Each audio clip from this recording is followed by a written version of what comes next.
the 2-year result of the mini gastric bypass in the Georges Pompidou Hospital in France. So we had been doing laparoscopic gastric banding since '96, and we began performing Roux-en-Y gastric bypass in 2002. Then, like many of you, we heard about the mini gastric bypass in the paper of Dr. Rutledge in 2001, and we were a little bit skeptical at first. Then in 2005 there were 2 papers. The first is a prospective randomized study of Dr. Lee comparing the 2 techniques, and then the series of Dr. Carbajo in Spain of his first 210 patients. So we decided that we too were going to test this new technique.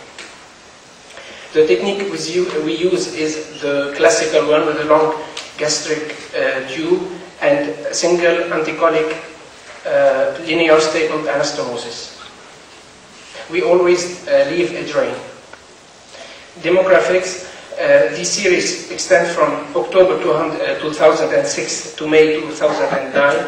There were 264 patients in all, 77% women, 23% men. Mean age was 41, mean weight 134 kilograms, mean BMI 48.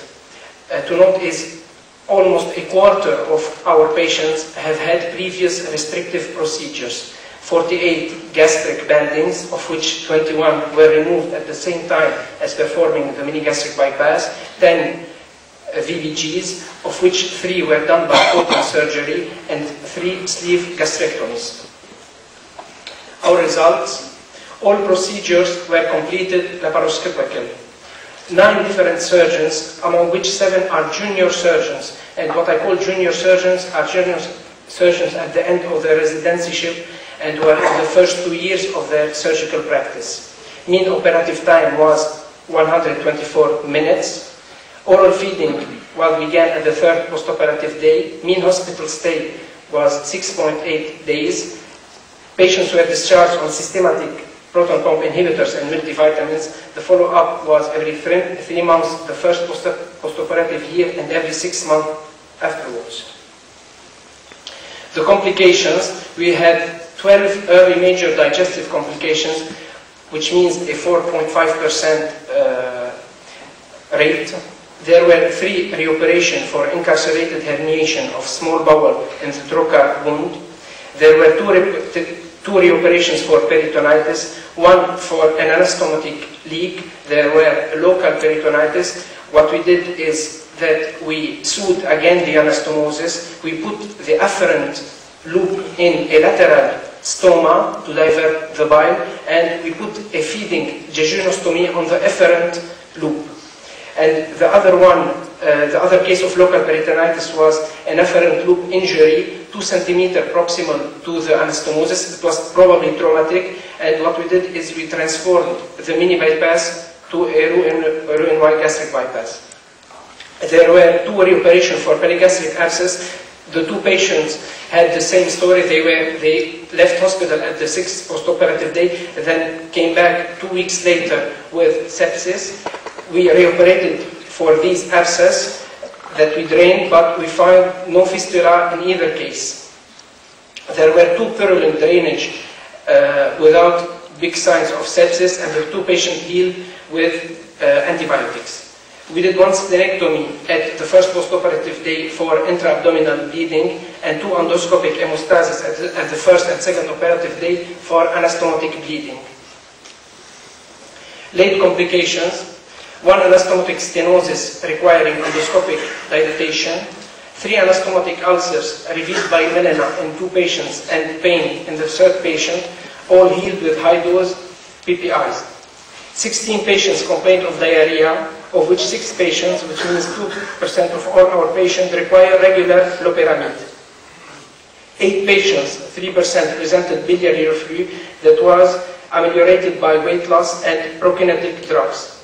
But to know that in July, and now we are close to 300 mini gastric bypass, we have had our first case of intractable severe biliary reflux, and the patient will be operated next month of transformation into a Roux-en-Y gastric bypass.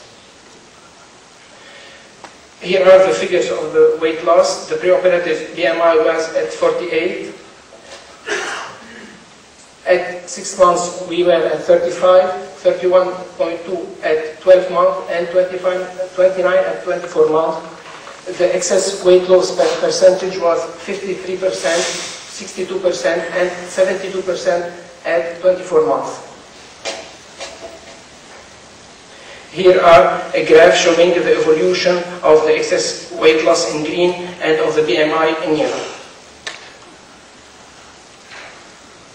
So what are the critics for mini bypass? And we know that there are many critics. First, the biliary reflux.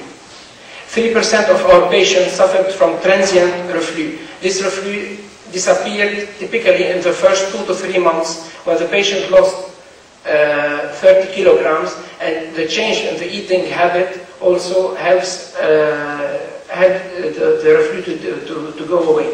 But one patient, that means one patient in the 0 of 300, 0.3% has intractable reflux and will be operated. The gastrointestinal quality of life test done by the team of Dr. Lee showed identical results between Roux-en-Y gastric bypass and mini gastric bypass. In his publication, it was at 2 years, but now we know that at 5 years it was also the same. And the team of Carabajo in 2005 did systematic endoscopy and pH-metry for the first 20 patients at 1 year and at 80 months, and they described a normal endoscopy and pH-metry for all their patients. So what about gastric cancer? There is no epidemiologic evidence of increased risk after loop bypass. I'm talking about loop bypass, not biliary reflux, because it's not exactly the same operation. For Dr. Mason has performed thousands of loop bypass in the 60s and 70s, and now we are 30 to 40 years later. So if they want to develop cancer, it's the time. We have had only one case report, Dr. Babour in obesity surgery in 2006, and to my knowledge, it's the only case of cancer after loop bypass. There have been more publications for cancer after Roux-en-Y gastric bypass. In the literature, there have been contradictory reports on the cancer risk years after gastric surgery, some stating that there is an increased risk, some saying not, but again, this is for the biliary type of surgery.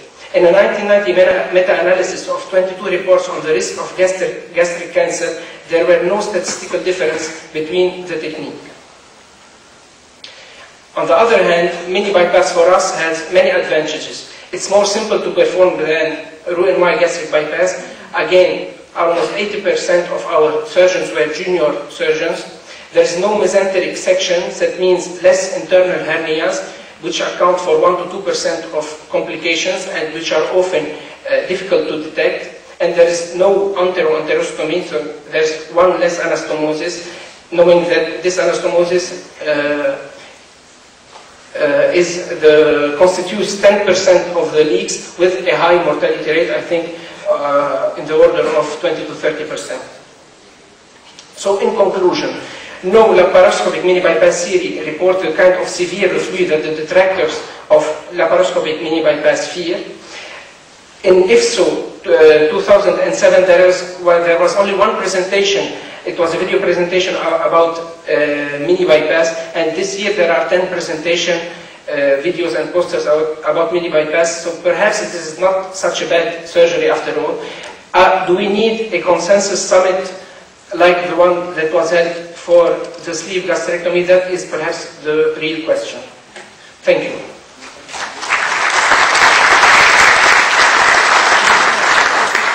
We're actually very short of time.